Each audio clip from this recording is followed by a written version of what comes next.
Welcome to Session 5. This session is about competition, fighting, and conflict resolution. Why it happens, how you may make it worse, and how to resolve it, both in the moment and in the future. Now, when we think of competition and fighting, we usually think of siblings, because every sibling relationship will have its moments of friction.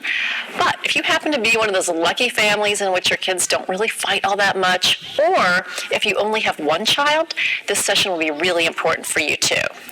We'll talk about the unintentional labeling you may be doing and how that impacts your child's sense of belonging and significance. You'll also learn conflict resolution tools and communication strategies your kids can use with their friends, cousins, anyone who they may have conflict with. Plus, most kids have conflict with their parents at some point, so you'll be able to work alongside your kids with these new skills so you can all work out your disagreements in a much healthier way. This session contains life skills for you and your kids. Now, before we get into competition and fighting, let's talk about where we've been with our 5 big ideas from Session 4. Big idea number 1. In the last session, we talked about the mistaken goals of behavior, and we learned the 4 mistaken goals of undue attention, power, revenge, and assumed inadequacy are progressive. We learned how to identify the mistaken goal based on our reactions and our kids' responses, and then apply the corrective tools in the moment, as well as how to prevent it for the future. Big idea number 2. The mistaken goal of undue attention can be seen in behaviors like whining, interrupting, acting helpless, and trying to get noticed any way they can. The child's mistaken belief is, at least I'll get your attention if I misbehave, or I need to keep you busy with me always. That was the special service we talked about. Or if I'm helpless, I'll get your attention.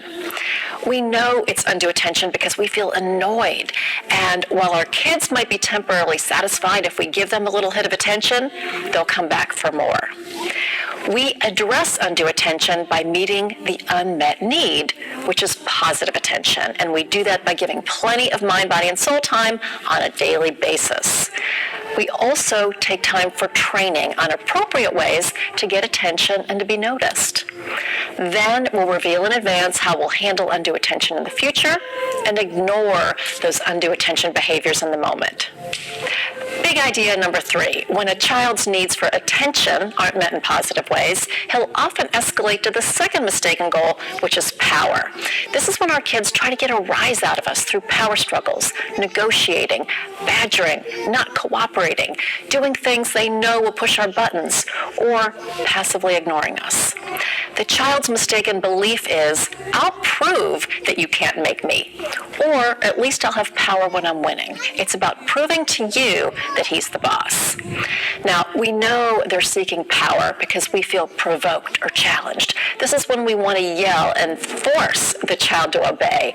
We are equally determined to win. Now, our kids typically respond to our reprimand by ramping up the power, becoming more defiant or more obstinate.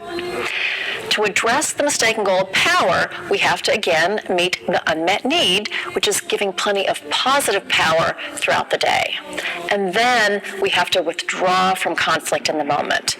We can also help with self-soothing strategies if emotions are raging, but the key is to remove the power payoff in the heat of the moment.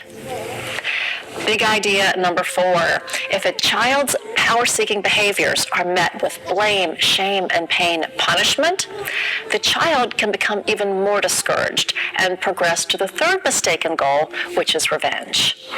Revenge is more extreme and it's a more challenging mistaken goal. The child's mindset is, you hurt me and I'm going to hurt you back. The child feels unlovable and then acts in ways to reinforce that perception. With revenge behaviors, we typically feel deeply hurt, like, how could he do this? And then, if it's not handled in a positive way, our kids' responses usually get bigger each time. This is the time to really understand and acknowledge the child's feelings. We have to stop any punishment or retaliation, even stop using logical consequences, because they may feel like punishment to your child. We really need to work on mind, body, and soul time and make sure our child's emotional needs are top priority. And of course, seek professional resources if appropriate.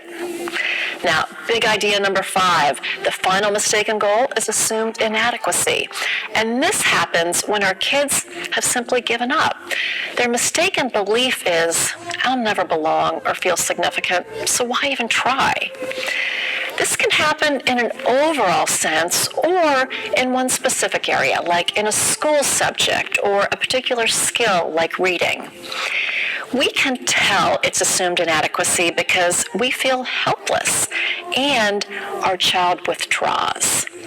At this point, we need to lay off of consequences of any kind and stop any pressure on the child. We also need to strongly consider professional resources and focus on mind, body, and soul time and encouragement so your child knows your love is absolutely unconditional. Now, we've covered a lot of new tools in sessions 1 through 4, and your head may be spinning. That's totally normal. Don't be discouraged by that. In this session, we'll learn some new tools, and we'll talk about how to apply the tools you already know to the issues of competition and fighting and sibling relationships. We'll start by discussing the root cause for sibling rivalry and competition and what we parents do to make it worse. Then you'll learn a 4-step approach to deal with sibling fighting. You'll have fixes to use in the moment, plus you'll be able to minimize fighting in the future and really improve those sibling relationships. So let's get started in the next lesson.